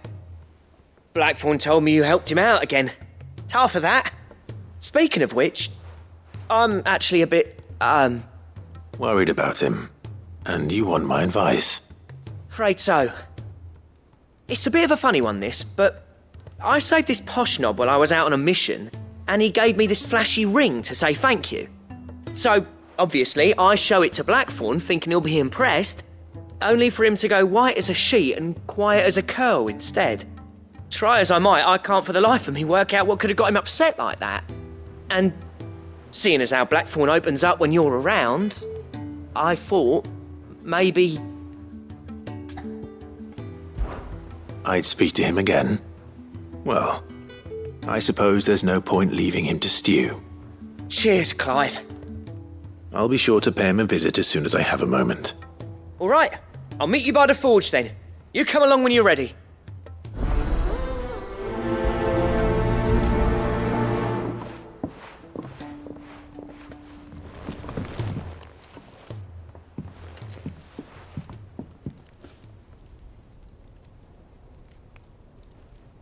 Bloody hell, Clive. Not this again.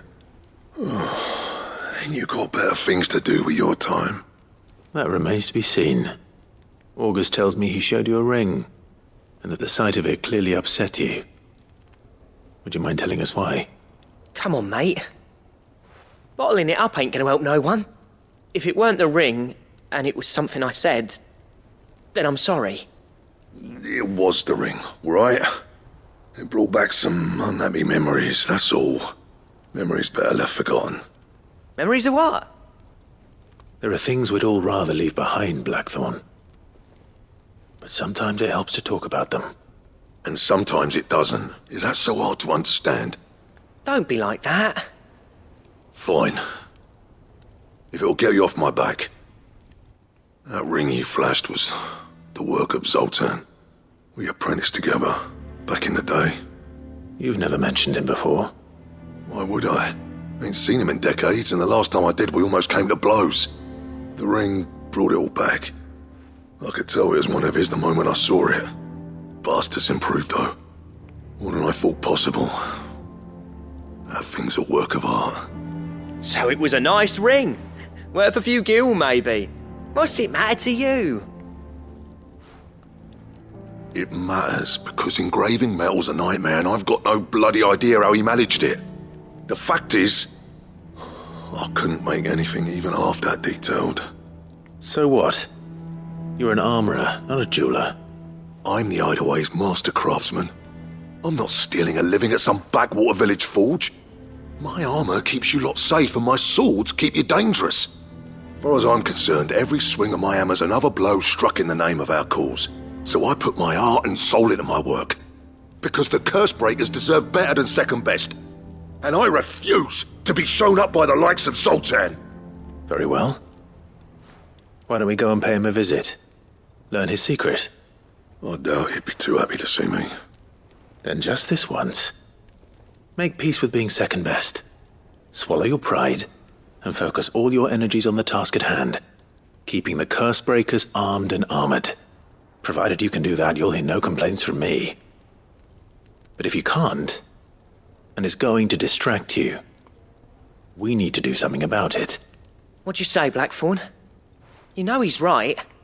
And it's not like you'll be going alone. All right. Magic. So, where do you reckon old what's-his-name is then? Zoltan, was it? In Dravozd, my old village. He won't have left. He's the chief. Dravozd, eh? That rings a bell. Not far from Tabor, right? Just north of the fields of Carava. Got that, Clive? Meet us at Dravozd as soon as you can, yeah? And I'll make sure Blackthorn don't get cold feet. Good luck with that. I'll see you there.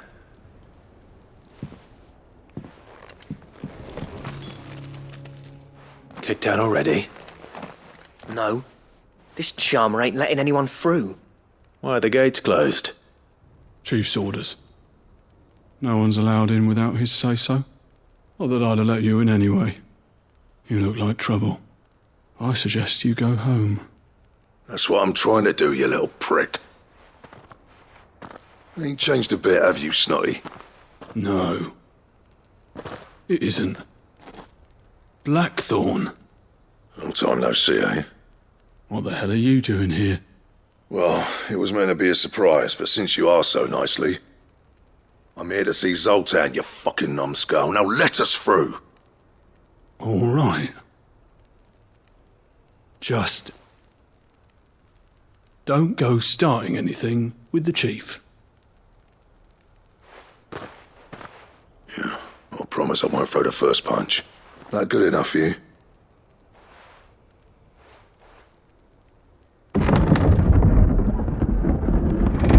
Go on then. Much obliged.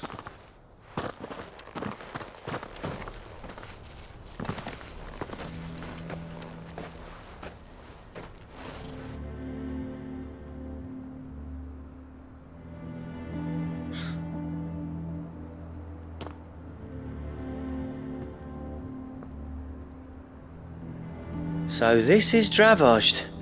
Not much going on, is there? It's a smithing town. When I was a lad, you'd have to shout to be heard over the sound of hammer on anvil.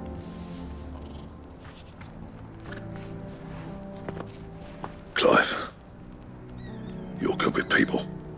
You speak to Zoltan. Hey, you ain't backing out now, are you? There's a river of bad blood between me and the chief. But if someone can build me a bridge, then I'll cross it. All right. I'll see what I can do. I appreciate it. It'll be near the forge on the hill. It was our master's. He'd have inherited it when I left. The forge on the hill? Good luck. You'll be needing it.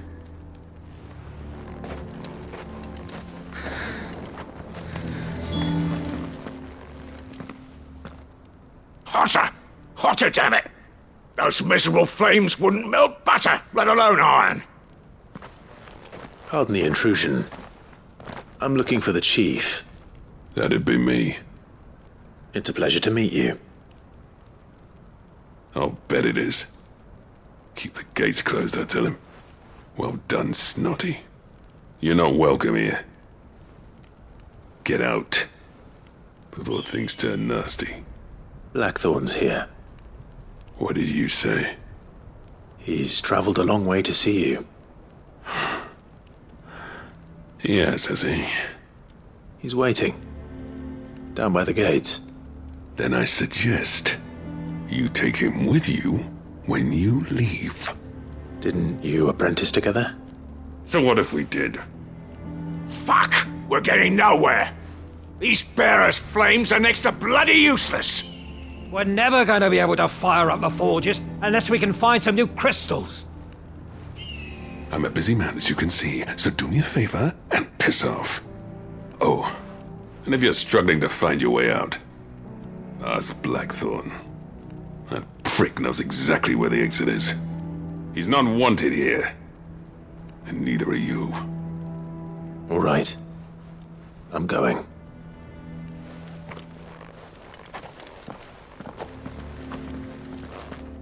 Hey. Shut your... Let me guess. Zoltan told you to piss off. As a personal favor to him, yes.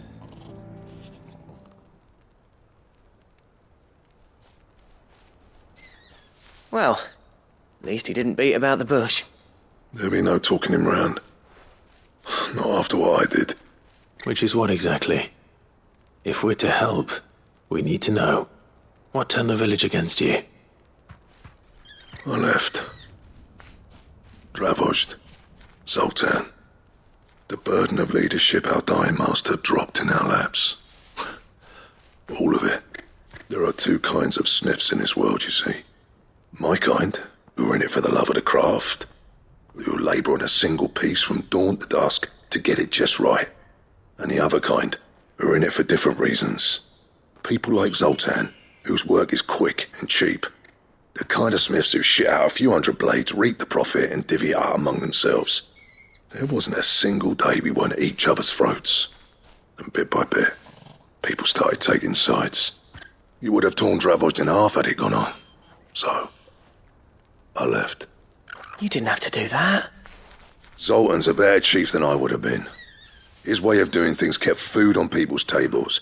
Dravost prospered without me and my lofty ideals getting in the road. Until the crystals run out at any rate. Without magic to fire the furnaces, this place is as good as dead. It depends on how you look at it, though. There's got to be other ways of making fire. We manage it in the Deadlands. Thanks to Sid's ingenuity, yeah. He saw all of this coming. Knew crystals were the problem, not the solution. And spent years coming up with ways of doing without. You know what I mean, though, right? Where there's a will, there's a way. What I'm trying to say is that it's not your fault. You couldn't have predicted this. It doesn't matter whose fault it is. I don't want to be the greatest smith alive just because I happen to be the last. Clive. Dravost won't last long without its furnaces. So, do you think it's time we shed Sid's bellows with the world? The way I see it, it's your decision to make. Hold on, Blackthorn. Sid made those things for us. They give us an edge over the rest. And you'd be throwing it away. All right. Do it. This place was your home. I won't abandon it to its fate. Sid's creations were never meant to be hoarded. It was only ever a matter of time before we shared them. Let this be another step on the road to freeing Valisthea from the prison of the Crystal's blessing. Dravost will show the world that it's possible. Wouldn't you agree, August? When you put it that way, of course. It's like hearing Sid speak from beyond the grave. Thank you, Clive. Shall I go and fetch the plans, then? I know I'm off by heart. I'll be needing some help, though. Building a furnace isn't exactly a one-man job. Do us a favour and round up anyone strong enough to lug a brick or two with you, August. All right, then. And I've got a job for you too, Clive. Finding me some salamander skin. I need leather for the bellows and nothing else will withstand the heat. Luckily for us, salamanders feed out in the fields of Carava. Time for a spot of hunting, then.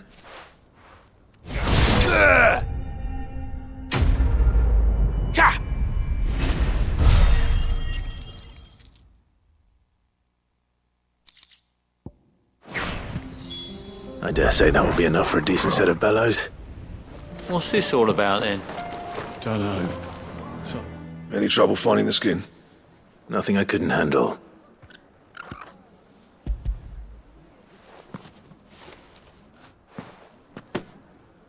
There should be plenty.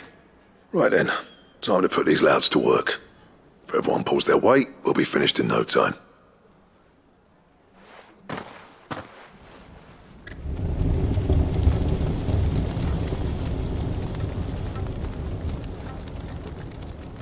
Well, I'll be damned. I honestly didn't think it'd work. But it's hot enough, all right. And without a single crystal in sight. You know what this means, don't you?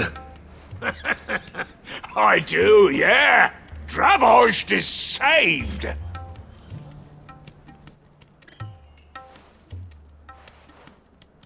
Sorry about earlier.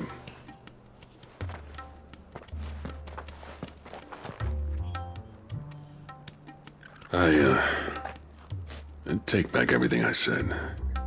That thing you built us is an honest-to-God's marvel. You've saved our village. It's Blackthorn you should be thanking. He oversaw the construction. Give this to him, would you? What is it? Pet coal cinders. After he left, I spent years trying to eke the most out of our forges. That there was my answer. Chuck it in the fire, and your forge will burn hotter for longer, which will do wonders for your steel. Our secret for yours. Only fair. I've always envied Blackthorn. Since the day I became chief, I spent every spare moment trying to match up to the bastard. No amount of sleepless nights at the anvil will ever bridge that gap, though. He's a genius. Plain and simple. The man Dravost needed. But he took all his talent and left. Gifted and free. Is it any wonder I hate his guts? The cinders would mean more coming from you. I need to forgive him first. And that's not gonna happen.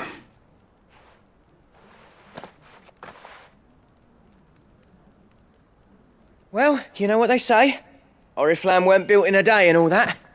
These things take time. Especially when they involve two geezers who hold grudges tighter than their hammers. But what matters is, Blackthorn's got that twinkle back in his eye. And I'd call that a job well done. So would I. I reckon he's going to be at it a while yet, though, so why don't you head off without us? I'll see that the old git gets home safe and sound. See that you both do. I'll save the cinders till then. All right. It'll be a nice little surprise for him.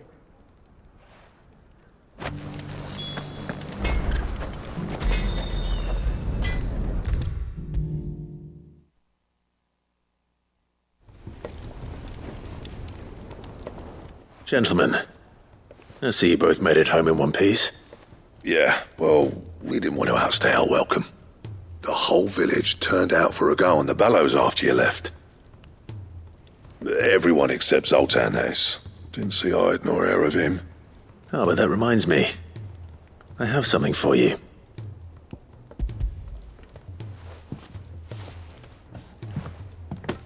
Pico Cinder? How'd you come by this?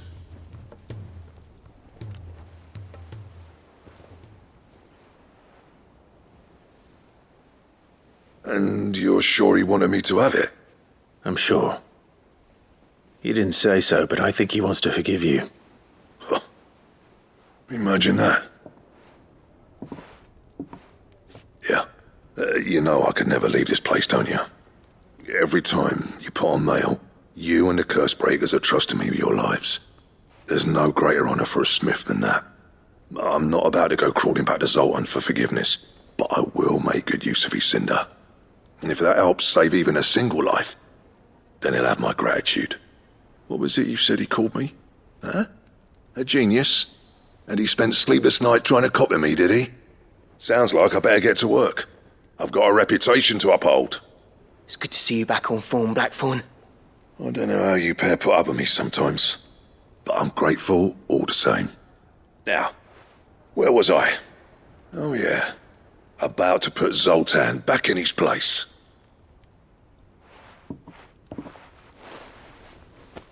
Ain't got the art to tell him how similar they are. Stubborn bastards. A little healthy competition should be good for him. You're not wrong. Still, it's a shame him and Zoltan couldn't let bygones be bygones. No use grumbling about it now, though. Blackthorn's happy. Or as near to happy as he gets.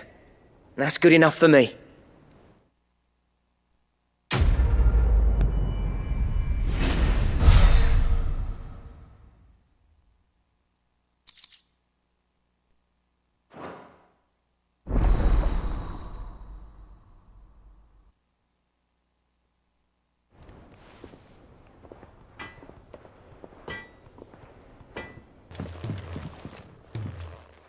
Sid, do you recall the flowers I had you bring back to the yard? Vaguely. Is something wrong? I'm afraid so. I was able to get most of the Morganbeards to take root, but they rarely flower. I fear the soil here does not agree with them. However, I believe I have a solution. I can't wait to hear it. I'm going to marry the Morganbeards with Morbles. I know. But hear me out. Morbles are possessed of a highly choleric temperament. The fire which drives them appears to be maintained by an abundance of nutrient-rich ether drawn from their environs. I believe that by grafting a Morble vine to a Morganbeard, the appendage's wealth of vigor-inducing nutrients might well stimulate the flower to bloom. The endeavor, I assure you, is scientifically sound. I simply need a vine to prove the theory. And all you need is a single vine from an ordinary Morble. That is correct. A single vine. As for the Morble, I fear ordinary may not suffice. But, as luck would have it, a most extraordinary specimen is rumored to haunt the swamps of Rosaria. Why, a notice concerning this very creature was only recently posted on the hunt board. How timely. Well, I shan't keep you any longer. I know you have much to do, as do I. Now, where did I put my watering can?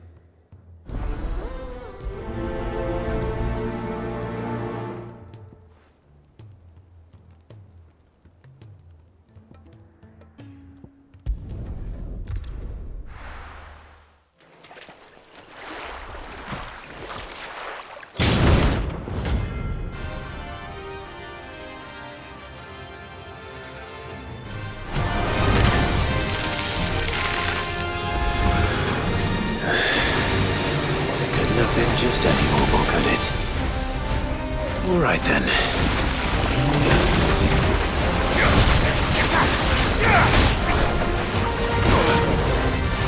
That's better.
Definitely anything but ordinary.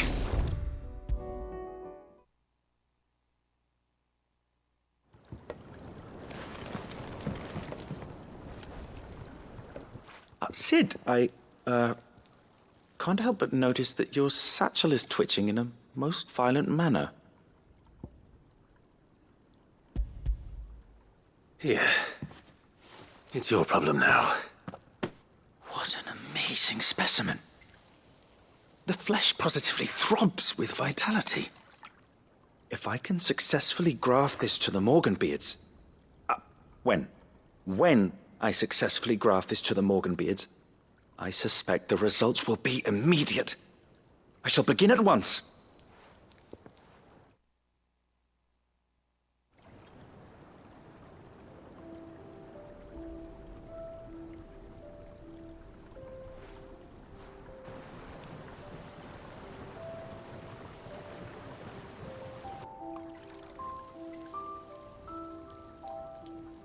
It is just as I hoped. Witness how the Morganbeards have taken to the blighted soil. How they bloom with heretofore unseen vigor. Why, I dare say such a vine graft would yield similar results when applied to other specimens as well. I'm glad I could be of assistance. You've not only helped us, Sid. You've saved us. Do you recall the extract with which I provided you before? I took a moment to distill some more, but this time with the petals from the invigorated Morganbeards. And would you believe? Its potency has nearly doubled. You must accept this vial as thanks for your assistance. The rest, I shall give to Taya.